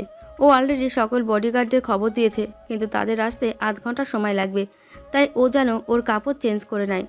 এমন ঘটনার সাথে শায়ন পরিচিত। বিজনেসে যত ব্রাঞ্চ বেড়েছে শত্রুর সংখ্যা যে দ্বিগুণ ভারে বাড়ছে। ওকে হারিয়ে টপে যাওয়ার জন্য অনেকেই এখন প্ল্যানিং করছে। তাই কালো হুডি পরে নিল, সাথে মাস্ক। কিন্তু এয়ারপোর্ট থেকে বের হয়ে ডান দিকে তাকাতে দেখতে পেলেও একটা লোক গান পয়েন্ট করে আছে। লোকটির দৃষ্টি লক্ষ্য করে সামনে তাকাতে দেখতে পেল একটা মেয়ে বাচ্চা ছেলেকে কোলে নিয়ে দাঁড়িয়ে আছে। মেয়েটা কি পাগল নাকি? তখনই ওর নিজের প্রিয়তমার কথা মনে পড়ল। ও তো এভাবেই দাঁড়িয়েছিল। আচ্ছা, পৃথিবীর সব মেয়েগুলো বোকা, নাকি এই দুজনই স্পেসিফিক বোকা ভেবে পায় না ও? তারপর দ্রুত গিয়ে নিজে বাঁচালো মেয়েটিকে। বাচ্চাটি ততক্ষণে অজ্ঞান হয়ে গেছে, তাই বাচ্চাটিকে কোলে নিয়ে দৌড়াতে লাগলো গাড়ির দিকে। ততক্ষণে ওই লোকেরা ওদের নোটিশ করেছে, তাই তাদের মাইন্ড ডাইভার্ট করতে অন্যদিকে ছুটলো তাদের গাড়িতে বসিয়ে। আজ হসপিটালে গিয়ে যখন দেখলো মেয়েটি তার ছেলেকে আগলে রেখে শুয়ে আছে, তখন ওর নিজের মায়ের কথা মনে পড়ে। শাইনের বয়স যখন 10 বছর আর ওর বোনের বয়স 8, তখন ওরা ভ্যাকেশনে নিজেদের ফার্ম হাউসে বেড়াতে যাচ্ছিল। কিন্তু গাড়ির ব্রেক ফেল হয়ে যায়, তাই ওর বাবা মা ওদের 2 ভাই বোনকে গাড়ি থেকে ধাক্কা দিয়ে ফেলে দেয়। ও রাস্তায় পড়ার কারণে হাত পা কেটে গিয়েছিল, কিন্তু ওর বোন হাতে খুব জোরে ব্যথা পায়। ট্রিটমেন্ট করার কারণে অনেকটা ঠিক হলেও পুরোপুরি হয়নি। ডক্টর বলেছে আকস্মিক শক খাওয়াতে মাইনার স্ট্রোক করেছিল ওর বোন, তাই সাময়িক প্যারালাইজড হয়ে গেছে হাত। হয়তো ঠিক হতেও পারে, আবার নাও পারে। ওর বোনের নাম সামাইরা। তবে ও শামু বলেই ডাকে। শামু আর ও দাদার আর চাচা চাচির কাছেই বড় হয়েছে। তারা সবাই ময়মনসিংহে থাকে আর ও বছরে একবার ওইখানে যায়। ও হয়তো মেয়েটিকে সাহায্য এই পর্যন্তই করতো, কিন্তু কথা হচ্ছে ওকে যারা মারতে এসেছে তারা এই মেয়েটিকেও কেন টার্গেট করেছে? কি শত্রুতা আছে মেয়েটির ওদের সাথে? তাই মেয়েটির ব্যাকগ্রাউন্ড চেক করতে বলল, যাতে ওর শত্রু সম্পর্কে আরও ধারণা হয়। কিন্তু মেয়েটি সত্যিই ভীত। আজ বহু বছর পর এইভাবে হাসলাম। Thanks to that girl. Mamma তুমি এইভাবে হাসছিস কেন? পাগল ধরেছে তোকে রুহান? মাম্মা তোমার ছেলেদের মতো দাড়ি গজিয়েছে। কি বলছিস আবল তাবল? আয়নার সামনে দাঁড়িয়ে হয়ে গেল রুশি। কি সুন্দর কলম দিয়ে মুখ আঁকা, ওই জন্যই কাল রাতে ঘুম ভেঙে গিয়েছিল। আর ওই হাসির শব্দ, যেটা শুনে যত দোয়া মনে ছিল সব পড়া শুরু করে দিয়েছিল। এর মানে এখানে সত্যি কেউ ছিল। সামনে পেলে তাকে রাগে রুশির শরীর থরথর করে কাঁপছে। সকাল 10টা। শাইন ঘুম থেকে উঠে দ্রুত ফ্রেশ হয়ে অফিসেও ছুটেছে। অফিসে ঢুকেই নিজের কেবিনে একজন মেয়েকে বসে থাকতে দেখলো। একটু আগেই ওর বডিগার্ড জানালো সে নাকি তার বউকে খুঁজে পেয়েছে, তাই এক প্রকার দৌড়ে এসেছে এখানে। 9:30 নাগাদ নাকি একটা মেয়ে ওর অফিসে এসেছে আর বলছে ও শায়নকে দেখতে চায়। বডিগার্ডরা পরিচয় জিজ্ঞেস করলে বলে যাকে শায়ন এত বছর ধরে খুঁজছে সে। শায়ন এটা শুনে খুব দ্রুত সেখানে ছুটে এসেছে। হয়তো ওর প্রেয়সীর মান ভাঙেছে, তাই নিজেই ধরা দিতে এসেছে। নাম কি আপনার? আমাকে তুমি করে বলো রিয়া। আর নিজের বইয়ের নাম জানো না তুমি? ও ওই দিন তো নাম বলিনি তোমাকে, তাই না? আজ বলছি, আমার নাম Anika. You can call me Annie. তোমাকে কত মিস করেছি জানো? কেন চলে গিয়েছিলে আমাকে ফেলে? তোমাকে না পেয়ে দিশেহারা হয়ে গিয়েছিলাম সেদিন।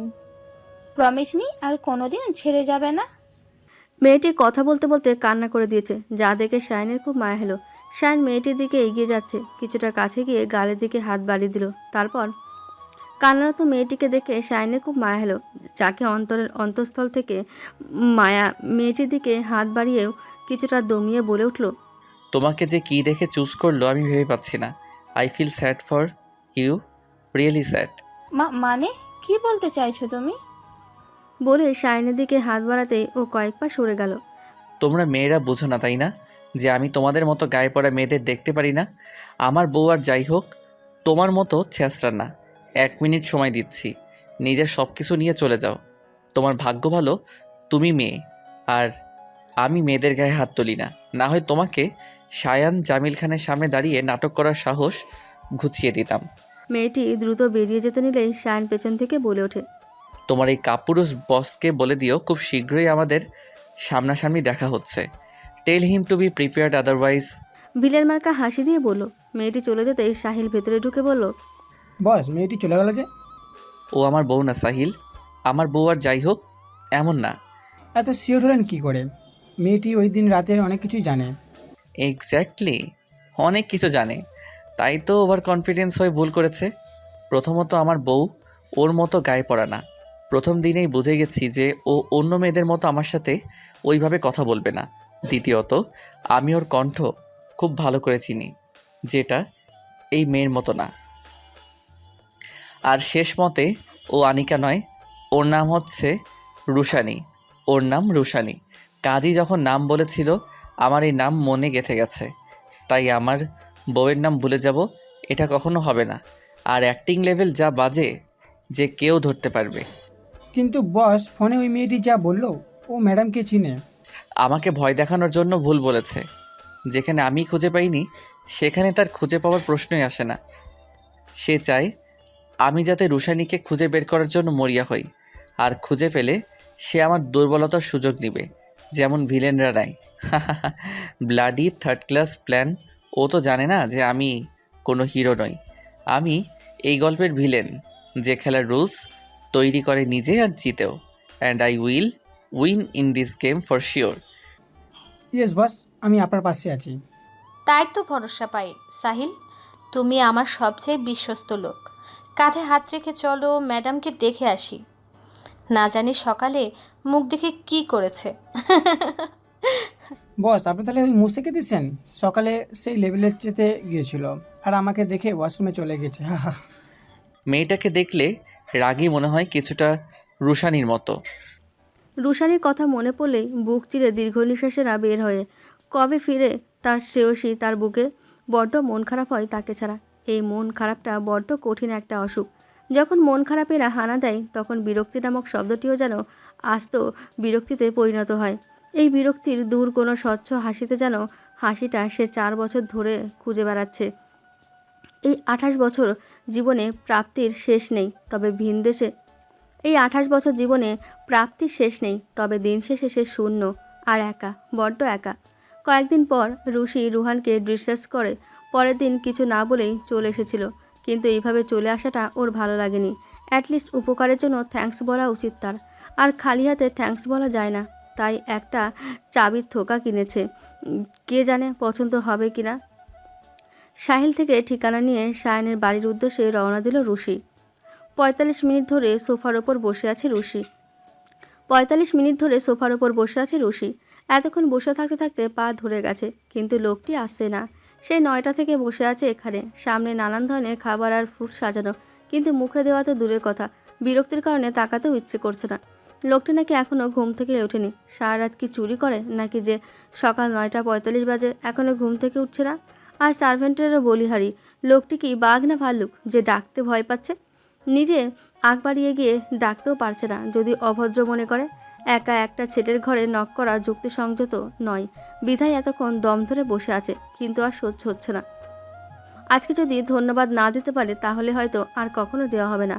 রুহানকে ছোটো মার বাসায় একা রেখে এসেছে। না জানি ছোটো মা কী বলে যাতে ছোট্ট বাচ্চাটির মনক্ষুণ্ণ হয়। না, আর থাকা যাবে না। আর যাই হোক, রুহান যদি জানতে পারে ও বাবাবিহীন সন্তান তাহলে অনেক কষ্ট পাবে। একজন সার্ভেন্টকে একটা পেপার আর পেন এনে দিতে বলল ও, আর সেখানে কিছু একটা লিখে নিয়ে আসা গিফট সহ সার্ভেন্টের কাছে রেখে বেরিয়ে পড়ল। লোকটিকে দেখার খুব কৌতূহল ছিল ওর, কিন্তু সেই কৌতূহল মনের মাঝে দমিয়ে রেখে নিজ গন্তব্যে ছুটল ও। ছোটোমার বাসায় ফিরে এসে ঘড়িতে দেখল 10টা বেজে 20 মিনিট। দাদিমার ঘরের দিকে যাওয়ার পথে ছোটোমার কটাক্ষের দৃষ্টি অগোচর হয়নি। এই বাড়িটা যে আস্ত ছোটোমার রাজ্যে পরিণত হয়েছে তার কথাই শেষ কথা। তিশানটা ছোটোমার ভয় অনেকটা লুকিয়ে কথা বলে আমার সাথে। আর বাবা, তাকে তো আমি আসার পর থেকে চোখের দেখাও দেখিনি। হয়তো সে জানেই না আমি এসেছি। তানহা আগের থেকেও উচ্ছৃঙ্খল হয়ে গেছে। আধুনিকতার ছোঁয়ায় পরনের কাপড় সংকীর্ণ হয়ে এসেছে, ছোটোমার বদলতে হয়তো। দাদিমার ঘরে রুহানকে গুটিসুটি মেরে শুয়ে থাকতে দেখলাম। রুহান আজকাল কথা খুব কম বলে, আগের থেকেও আরও গম্ভীর হয়ে উঠেছে। সেদিনকার ঘটনার পর থেকে কেমন জানি ভয় ভয় থাকে। ওকে স্বাভাবিক করতে হলে আগের পরিবেশে নিয়ে যেতে হবে। দাদিমা এখন কিছুটা সুস্থ, তাই আজই কলকাতা ফিরে যাচ্ছি আমরা। দুপুর 2টায় ফ্লাইট। আর ছোটো মার চাহনি সহ্য হচ্ছে না, তাই একদিন আগেই ফিরে যাচ্ছি। হসপিটাল থেকে ডিসচার্জ হয়ে হোটেলে উঠেছিলাম। কালকে দাদিমার অনুরোধে এখানে উঠেছি। যদিও এখানকার অনেকেরই তা পছন্দ হয়নি, কিন্তু আমার আর এখন কিছু যায় আসে না। আমি স্বাবলম্বী, কারো বোঝা নই যে চুপচাপ মুখ বুজে হজম করে যাব। সব কিছু গোছানো হয়ে গেছে অলরেডি। এই ঘরের কিছু মুখে দেওয়ার ইচ্ছা নাই, তাই আগেই বেরিয়ে পড়েছি এয়ারপোর্টের উদ্দেশ্যে। আসার সময় দাদিমা বাধা দেয়নি, কেন দিবে? এই ঘরের কর্ত্রী যে অন্য কেউ, তার তো কিছু বলার অধিকার নেই। সত্যি ওইসব ছেলেদের প্রতি ঘৃণা হয় যারা বউয়ের জন্য মাকে অবহেলা করে। প্রতিটা ছেলের জীবনে প্রথম নারী হচ্ছে তার মা, আর প্রথম ভালোবাসাও। যে নিজের মাকে ভালোবাসতে পারে না সে আর কাউকে ভালোবাসতে সক্ষম নয়। দুপুর 12টায় ডাইনিং টেবিলে এসে বসেছে সায়ান। আজকাল ঘুমের ওষুধ ছাড়া ঘুম আসে না তার। বুকটা বড্ড ফাঁকা ফাঁকা লাগে। কাল রাতে একটা খাওয়ার পরও ঘুম আসছিল না, তাই 2টো ঘুমের ওষুধ একসাথে খেয়েছে, যার ফলে কিছুক্ষণ আগে ঘুম ভেঙেছে ওর। উফ, এতক্ষণ যে কীভাবে ঘুমালো আল্লাহই জানে। খাবার ফিনিশ করে সোফায় বসতেই মনে হলো কিছু একটার ওপর বসেছে। হাতে নিতে দেখে একটি চেন, যার থেকে কিছু একটা নিচে পড়ে গেছে। নিচে নেমে খুঁজতেই সোফার নিচে গোল কিছু পড়ে থাকতে দেখলো। হাতে নিতে দেখে একটা আংটি। আংটিটি দেখেই ওর চোখ চড়ক গাছ। এইটা তো সেই আংটি যে ওর বউকে পরিয়ে দিয়েছিল, কারণ এই আংটিটি ওর মায়ের ছিল, যেটা ও ওর বউকে দিয়েছে। কে এসেছিল তা গার্ডদের জিজ্ঞেস করতে যাবে তখনই পেছন থেকে একজন সার্ভেন্ট বলে উঠল, স্যার, একটা মেয়ে এসেছিল আপনার কাছে। মেয়ে কেমন দেখতে? লম্বা, চিকন? জি স্যার, ফর্সাও দেখতে। তুমি আমায় ওঠাওনি কেন? ড্যামেট! চিল্লিয়ে উঠে কথাটা বলল সায়ান। স্যার, আপনি ঘুমের মাঝে কারোর ডিস্টারবেন্স পছন্দ করেন না, তাই ডাকিনি। উনি অনেকক্ষণ বসেছিল আর যাওয়ার আগে এই জিনিসগুলো দিয়ে গেছে। সায়ান হাতে নিয়ে দেখে একটা ছোট্ট বক্স আর চিরকুট, যাতে লেখা, অসংখ্য ধন্যবাদ আপনাকে আমাদের সেই দিন বাঁচানোর জন্য। আপনি না থাকলে হয়তো বেঁচে থাকতাম না। সামনাসামনি ধন্যবাদ দেওয়ার ইচ্ছে ছিল, কিন্তু তা তো আর হয়ে উঠল না। যাই হোক, থ্যাঙ্কস ওয়ান্স এগেইন। আল্লাহ আপনার মঙ্গল করুক। ইতি রুশানি আনাম। নামটা কয়েকবার ছুঁয়ে নিল ও। এত কাছে ছিল ওর বউটা, অথচ ও বুঝতেই পারেনি, চিনতেই পারেনি ওকে। সাহিলকে ফোন করে ঠিকানা জোগাড় করতে বলল ওর। সাহিলের পাঠানো ঠিকানাতে গিয়ে জানতে পারল রুশানি কলকাতা যাওয়ার উদ্দেশ্যে আরও 2 ঘন্টা আগে বেরিয়ে পড়েছে। কথাটা শুনে খুব অস্থিরতা কাজ করেছিল। খুব দ্রুত ড্রাইভ করে এয়ারপোর্টের উদ্দেশ্যে যাচ্ছে। বারবার মনে মনে দোয়া করছে যাতে ফ্লাইট না ছেড়ে যায়। কিন্তু কথাই আছে না, যেখানে বাঘের ভয় সেখানেই সন্ধ্যা হয়। রিসেপশন থেকে জানতে পারলো কলকাতাগামী প্লেন আরও আধা ঘন্টা পূর্বেই গন্তব্যের উদ্দেশ্যে ছেড়ে দিয়েছে। শায়ান ওইখানে থাকা চেয়ারে বসে পড়ল। চোখ জোড়া টলমল করছে পানিতে। তবে কঠোর অনুশাসনের কারণে ক্ষয়ে পড়ার অনুমতি তাদের নেই। ছেলেদের যে কাঁদতে হয় না, কান্নার শব্দটা তাদের জন্য নিষিদ্ধ। তবে তার যে কান্না পাচ্ছে ভীষণ। কোনো নিরাপদ আশ্রয়ে চিৎকার করে বলতে ইচ্ছে, আমি আবারও তাকে হারিয়ে ফেলেছি, যার মুখখানি দেখার জন্য 4টি বছর ধরে মরিয়া হয়ে আছে। হুগলি নদীর পূর্ব পাড়ে অবস্থিত কলকাতা শহর, যাকে আনন্দনগরী বলা হয়ে থাকে। এই কলকাতা নামকরণের পেছনে একটি মজার মত হচ্ছে খাল ও কাটা এই দুইয়ের বিকৃতিতে। এই কলকাতা নামকরণের পেছনে একটি মজার মত হচ্ছে খাল ও কাটা এই দুইয়ের বিকৃতির ফলে নাকি এর উৎপত্তি। নাটক, রঙ্গমঞ্চ আর থিয়েটারে রমরমা এই কলকাতা শহর, যাকে অনেকের ক্যালকাটা বলেও চেনে। অনেক কবির সাহিত্যচর্চা এই শহরকে কেন্দ্র করেই হয়েছিল, যার মধ্যে বাংলার কবি মাইকেল মধুসূদন দত্তও রয়েছে। সমরেশ মজুমদারের কলকাতার রচনায় কলকাতায় নানা ধরনের মানুষের বাস সম্পর্কে ধারণা পাওয়া যায়। এটিকে ভারতের সাংস্কৃতিক রাজধানী বলা হয়। ভারত সাম্রাজ্যে রানী ভিক্টোরিয়া এর স্মৃতিসৌধ হিসেবে ভিক্টোরিয়া মেমোরিয়াল হল রয়েছে এই শহরে। এই হল থেকে 15 মিনিট দূরত্বে রুশিদের ফ্ল্যাট। রাত 10টার কাছাকাছি সময় রুশি কাজ শেষে ফ্ল্যাটে ফিরছে। আজ 5 দিন হলো কলকাতা ফিরেছে। আবারও আগের পরিবেশে অভ্যস্ত হয়ে গেছে সে। সেই রেডিওতে কাজের পাশাপাশি 3 দিন ধরে একটি 5 স্টার হোটেলের পার্ট টাইম জব করছে ও। সুজির বাবার বন্ধুর হোটেল এটি, তাই কাজ পেতে বেগ পেতে হয়নি।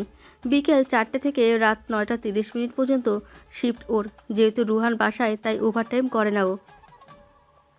বাংলাদেশে যাওয়ার কারণে বেশ কিছুটা ঋণের নিচে আছে ও, তাই এই জব বেছে নেওয়া যা সেফ। কিন্তু 3 দিন ধরে বেশ অস্বস্তিতে ভুগছে ও। সবসময় 6 সেন্স বলে ওকে কেউ গভীরভাবে পর্যবেক্ষণ করছে, কেউ ওর পিছু নিচ্ছে, কিন্তু পেছনে ফিরতে যেন সব ঠিকঠাক। এই যে অফিসে, বাসে, বাড়ির পাশে, এমনকি রেস্টুরেন্টে থাকাকালীনও এমন হয় ওর সাথে। প্রথমে মনের ভুল বলে উড়িয়ে দিলেও 3 দিন ধরে মনের ভুল কি হতে পারে? কোনো ভূতচুত পেছনে লাগলো না তো? আজকে কেমন জানি একটু ভয় লাগছে, তাই ব্যাগটি শক্ত করে ধরে নিচের দিকে তাকাতে দেখলো নিজের ছায়া ব্যতীত অন্য একটা ছায়া তার পিছু নিচ্ছে। সে স্থির হতেই ছায়াটিও স্থির হয়ে গেল। এটা দেখেই গায়ের লোম দাঁড়িয়ে গেল। ভূতদের তো ছায়া থাকে না, তার মানে আজ তো জলজ্যান্ত মানুষ পিছু নিয়েছে। ভয় আড়ষ্ট হয়ে দ্রুত হাঁটা শুরু করলো, কারণ এত রাতে ছিনতাইকারী ছাড়া আর কে পিছু নেবে। সামনে কয় ফুট লম্বা গলি দেখে গলির মাথায় দাঁড়িয়ে পড়লো। সামনে এগোনোর সাহস পাচ্ছে না। এবারও স্থির হলেও ছায়াটি স্থির হলো না, বরং ক্রমশ তার নিকটে আসতে লাগলো। রুশি ভয়ে আটসাট হয়ে গেছে। ছায়া যত নিকটবর্তী হচ্ছে, হৃদস্পন্দন যেন তত দ্রুত গতিতে দৌড়াচ্ছে। খুব নিকটবর্তী হতেই ও ব্যাগ খামচে ধরে খিচে দাঁড়ালো। কিন্তু আশ্চর্যের বিষয় হচ্ছে, ছায়ার মালিক কাছে না এসে পাশ কাটিয়ে গলিতে চলে গেল। ভয়ে লোম খাড়া হয়ে গিয়েছিল। গলিতে ঢুকতে তাকে কিছুটা আশ্বস্ত হলো রুশি। না, যা ভাবছিল তা নয়, কেউ ওর পিছু নিচ্ছিল না। কয়েক মিনিট দাঁড়িয়ে থেকে অন্ধকারে সেই গলির ভেতর দিয়ে হাঁটা শুরু করলো। শেষ মাথার কাছাকাছি আসতেই হ্যাঁচকা টেনে বুকের সাথে মিশে নিল আর শক্ত করে জড়িয়ে ধরল। এমন ঘটনায় রীতিমতো হতভম্ব রুশি। মনে হচ্ছে মস্তিষ্ক কাজ করা বন্ধ করে দিয়েছে। ও যে ধাক্কা দেবে সেই শক্তিটাও মনে হচ্ছে নেই। ও নিস্তুপ হয়ে ব্যক্তিটির লাফডাবের আওয়াজ শুনছে। লোকটি হঠাৎ তার হাত কিছুটা আলগা করলো। হাত দিয়ে মাথা উঁচু করে রুশির অধর যুগল নিজ আয়ত্তে নিয়ে নিল। রুশির কয়েক সেকেন্ড লাগলো বুঝতে যে কি হচ্ছে। বুঝতে পেরে এই লোকটিকে ধাক্কা দিতে লাগলো, কিন্তু লোকটি যেন এই পরিস্থিতির জন্য আগে থেকে প্রস্তুত ছিল। লোকটি ওর হাত দুটো ধরে পেছন নিয়ে লোকটি ওর হাত দুটো ধরে পেছনে নিয়ে আঁকড়ে ধরলো আর সচেতনভাবে অধর সুধা পান করতে লাগলো। রুশি চেয়েও এক ফোঁটা নড়তেও পারেনি। ওর চোখ বেয়ে পানি গড়িয়ে পড়লো। এতক্ষণ ছোটাছুটি করে ক্লান্ত হয়ে ও শান্ত হয়ে গায়ের ভার লোকটির গায়ে ছেড়ে দেয়। ও শান্ত হতেই লোকটি ঠোঁট ছেড়ে ওকে জড়িয়ে ধরে কানের কাছে ফিসফিসে আওয়াজ করে বলে, যতই পালিয়ে বেড়াও না কেন, তোমার গন্তব্য আমি, তোমার গন্তব্য কিন্তু আমি। তাই যেই রাস্তায় তুমি চলো না কেন, আমাতেই তোমার সমাপ্তি হবে। So be ready for being mine. তারপর ওকে ছেড়ে দেয় লোকটি। ছেড়ে দিতেই এদিক ওদিক না তাকিয়ে রুশি ছুটে গেল ফ্লাইটের রাস্তায়। গলির শেষ মাথায় আসতেই সোডিয়াম লাইটের আলোয় মুখখানি স্পষ্ট হয়ে উঠল। লোকটির আঙুল দিয়ে ঠোঁটের কোণা ঘষতে ঘষতে মুচকি এসে বলল, আজ তো ছেড়ে দিলাম, কিন্তু দ্বিতীয়বার কিন্তু ছাড়বো না বৌসোনা। তোমাকে আমার হতেই হবে, শুধু আমার। আর আমাদের মাঝে যে আসবে তাকে আমি শেষ করে দিব, মাত্র আর কয়েক ঘন্টা। তারপর সে ঘরে এসে রুহানকে বিছানায় ঘুমিয়ে থাকতে দেখলো। ব্যাগটা খাটের কোণায় রেখে ওয়াশরুমে ঢুকলো ফ্রেশ হওয়ার জন্য। ফ্রেশ হয়ে এসে আয়নার সামনে দাঁড়িয়ে ঠোঁট ঘষতে লাগলো। এতক্ষণ যাবৎ সাবান দিয়ে ঘষার পরেও যেন শান্তি লাগছে না। মনে হচ্ছে ঠোঁট কেটে ফেলি। লজ্জায় মাথা, নাক, কান সব কাটা যাচ্ছে। একটা ছেলে ওকে কিস করে চলে গেল, আর ওকে শায়েস্তা না করে ও পালিয়ে চলে এসেছে ভাবতেই রাগ উঠছে। এত ভীতু কবে থেকে হলি রে রুশ তুই? একটা লোক ছিনতাই করার পরিবর্তে তোর কিস করে চলে গেল, আর তুই হাবার মতো দাঁড়িয়েছিলি। যেই ছাড়লো অমনি পালিয়ে এলি। তোর ঠাস ঠাস করে থাপ্পড় দেওয়া উচিত ছিল। বেয়াদব অসভ্য ছেলে, একা মেয়ে পেয়ে আমার সর্বনাশ করে দিল। যদি আমার সামনে পাই, একদম ঠোঁট কেটে হাতে ধরিয়ে দিব। খাচ্ছর কোথাকার। চিরুনি শক্ত করে খামচে ধরে রাগে ফেস নিয়ে বলল, যেন পেলে এখনই কাঁচা চিবিয়ে খেয়ে ফেলবে। রুশির এহেন কাজ দেখে শব্দ করে হেসে দিল সায়ান।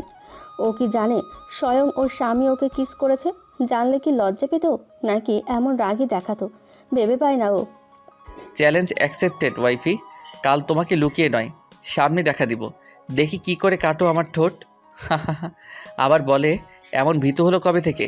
ভীতু তো আগে থেকেই ছিল, নতুন করে হবে কি? তোমার দুষ্টু মিষ্টি চেহারা খুব কাছ থেকে চাই আমি। এই দূরত্ব যে আর প্রাণে সয় না। খুব কাছ থেকে দেখতে ইচ্ছে করে তোমায়, আর সেই দিন খুব দূরে নয়। দীর্ঘ নিঃশ্বাস ফেলল সায়ান। এয়ারপোর্টেও খুব হেল্পলেস হয়ে বসেছিল। তখন সাহিল এসে বলল, বস, আপনার জন্য কলকাতায় যাওয়ার এমার্জেন্সি ভিসা লাগিয়েছি, কয়েক ঘন্টায় হাতে পেয়ে যাবেন। আর ওইখানে লোক লাগিয়ে দিয়েছি, আপনি পৌঁছানোর আগে ম্যাডামের খবর পেয়ে যাবেন। আর ওইখানে হোটেল বুক করাও হয়ে গেছে, আপনি নিশ্চিন্তে থাকুন, ম্যাডামকে শীঘ্রই পেয়ে যাবেন। সায়নের তখন খুব ইচ্ছে করেছিল সাহিলকে জড়িয়ে ধরতে, কিন্তু জড়তার কারণে হয়ে ওঠেনি। থ্যাঙ্কস বলে প্যাকিং করতে চলে যায় ও বাসায়। কলকাতায় আসার পর রুশিকে এই কয়দিন ধরে ফলো করেছে ছায়ার মতো। ওর প্রত্যেকটা গতিবিধি লক্ষ্য করেছে। 1 মিনিটের জন্য চোখের আড়াল করতে ইচ্ছে করে না, তাই ওর প্রত্যেকটা গতিবিধি লক্ষ্য করেছে। 1 মিনিটের জন্য ও চোখের আড়াল করতে ইচ্ছে করে না, তাই রুশিদের পুরো ফ্ল্যাটে ইলেকট্রিসিটি চেক করার নামে সিসিটিভি ফুটেজ লাগিয়ে দিয়েছে। এখন বাসায় এসেও ল্যাপটপের দিকে তাকিয়ে আছে। 4 বছরের নয়ন তৃষ্ণা যেন মেটাচ্ছেও। উজ্জ্বল শ্যামবর্ণের মুখ, খাড়া নাক, টানা টানা চোখ আর গোলাপি ঠোঁট, সব মিলিয়ে সৃষ্টিকর্তা যেন খুব নিপুণভাবে বানিয়েছে তাকে। সবচেয়ে আকর্ষণীয় হচ্ছে ঠোঁটের ওপরের বাম পাশের তিলটা, যেন এই অপরূপ সৌন্দর্যে আরও নজর না লাগে। সবচেয়ে আকর্ষণীয় হচ্ছে ঠোঁটের ওপরে বাম পাশের তিলটা, যেন এই অপরূপ সৌন্দর্যে কারো নজর না লাগে, তাই এই নজর টিকা। আর সুন্দর নারীটি তার বউ, শুধু তার, যার দিকে হয়তো ও 1000 বছর তাকিয়েও থাকতে পারবে। মন আচমকায় যেন গেয়ে উঠল, পড়ে না চোখের পলক, কি তোমার রূপের ঝলক, দোহাই লাগে মুখটি তোমার, একটু আঁচলে ঢাকো, আমি জ্ঞান হারাবো, মরেই যাব, বাঁচাতে পারবে না কেউ। দ্য গড অফ কুকারি রেস্টুরেন্টের প্রধান ফটকের বাম পাশের একটি টেবিলের সামনে বসে আছে সায়ান। বারবার ঘড়ির দেখা দেখে একটা মেয়ে ওয়েটার এসে জিজ্ঞেস করলো, sir, are you waiting for someone? Sayan জোরপূর্বক হেসে বলল, no. No, actually, you are continuously looking at the door and around you. Are you looking for someone? No, not like that. মেয়েটি ওর কাছ থেকে সত্যিই ফোন বের করে সাহিলকে ফোন দিল। এই রেস্টুরেন্টেও কাজ করে, তাহলে এখনও আসছে না কেন? Where is she, damn it? Sir আমি কি করে জানবো, আমি তো বাংলাদেশে আছি। আমি কিছু জানি না, আমি ওকে দেখতে চাই রাইট নাও। আমি জানি না তুমি কি করবে, বাট এখনই খুঁজে বের করো ও এখনও আসেনি কেন।